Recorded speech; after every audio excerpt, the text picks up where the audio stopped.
pala mga kapatid, na culture shock daw si Boy George sa pagdating niya sa bansa kagabi. Nandito ang 80s icon para sa kanyang one-night-only concert sa Sabado. Narito ang report. Todo takip sa kanyang mukha si Boy George pagdating sa bansa kagabi.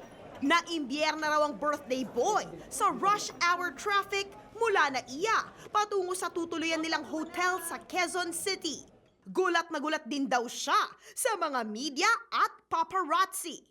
Pero ang mga kabanda niya sa Culture Club na-enjoy ang ibinigay sa kanilang atensyon. It reminded us of our younger years, though, when we were young. That happened a lot of times. I'm scared of fun.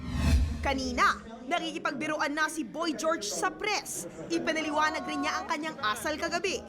As I already told you, that wasn't me.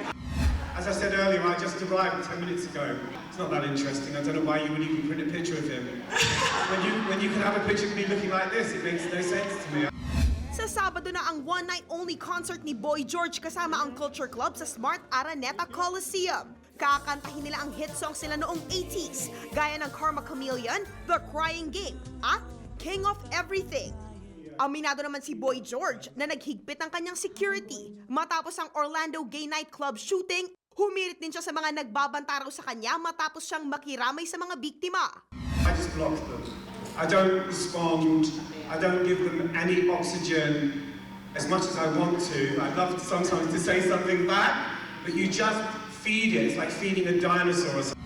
May mensahe rin siya sa mga miyembro ng LGBT community. I would love to live in a world where it wasn't an issue.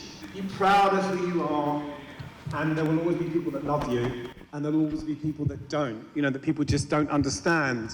But I think you have to focus on the people that love you.